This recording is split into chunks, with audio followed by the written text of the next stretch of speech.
সবাইকে ঈদ মোবারক। আশা করি সবাই অনেক ভালো আছেন। আর আজকে আমার ঈদের দিনে আমি কি কি আয়োজন করেছিলাম তার ছোট্ট একটা ভিডিও নিয়ে আমি চলে এসেছি। আর সেটাই কিছু রেসিপি আমি আজকে আপনাদের সাথে শেয়ার করব। এই তো সবার ফার্স্টে আমি তেলের ভিতর একটু বেরেস্তা বানিয়ে নিয়েছিলাম, যেহেতু রিচ ফুডে বেরেস্তা লাগে, তাই বেরেস্তা সবার আগে বানিয়ে নিয়েছি। এরপরে চিকেন রোস্টের জন্য চিকেনের ভিতর একটু মরিচের গুঁড়ো আর লবণ দিয়ে মেরিনেশন করে নিয়েছি। আর এখানে আমি পেঁয়াজ বেরেস্তার বাটা, পেঁয়াজ আর মরিচ বাটা, রোস্ট মশলা আর বাদাম বাটা নিয়ে নিয়েছিলাম। আর সাথে টক দই তো লাগবেই।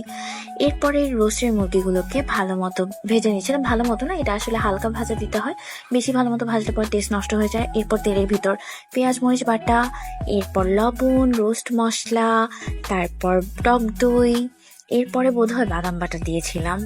হ্যাঁ, ইয়াস, বাদাম বাটা। এগুলো দিয়ে সুন্দর মতো নাড়াচাড়া করে একটু টমেটো সস দিয়েছিলাম, আপনারা চাইলে ইউজ করতে পারেন, না ইউজ করতে পারেন। আর একটু চিনি, এগুলো দিয়ে ভালো মতো মশলাটাকে কষিয়ে আমি কিন্তু রোস্টে যে মুরগিগুলো রেখেছিলাম সেগুলো দিয়ে দিয়েছি, এবং কাঁচামরিচ আর একটুখানি কিসমিস এগুলো দিয়েছিলাম। কারণ আমার বাসায় একেবারেই গিয়ে আলু বোখারা ছিল না, সো আমি যেটা পেয়েছি সেটা ইউজ করেছি। আচ্ছা, এই রোস্টের ভিতর কিন্তু আমি যেটা করেছিলাম, একটু ঘি আর পেঁয়াজ বেরেস্তা বাটাটা নামানোর আগে দিয়েছিলাম। আর গরুর মাংস মাখানোতে দেখতেই পাচ্ছেন যে একেবারে সিম্পল মশলা ইউজ করছি। এখানে স্পেশাল বলতে আমি বলবো শুধুমাত্র পেঁয়াজ মরিচ বাটাটা আমি এক্সট্রা করে ইউজ করেছি, আর অ্যাজ ইউজুয়াল মশলাগুলোই দিয়েছি।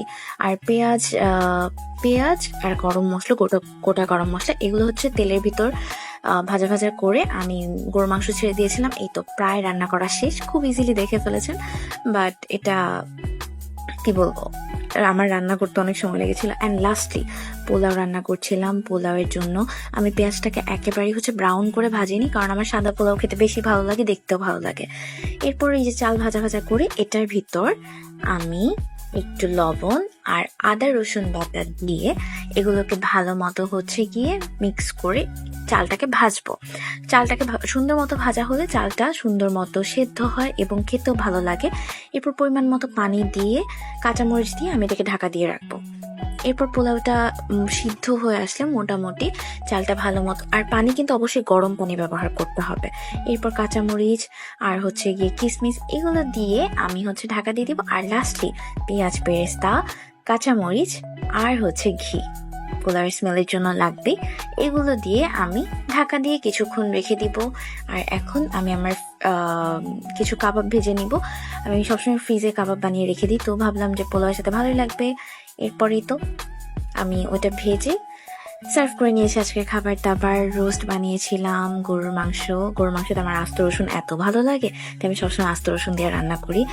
আর পোলাও, কাবাব, রোস্ট আর সেমাই রান্না করেছিলাম। এই ছিল আমার ঈদ আয়োজন। আর এত কষ্ট করে আমার ভিডিওটা দেখার জন্য অনেক অনেক থ্যাঙ্কস।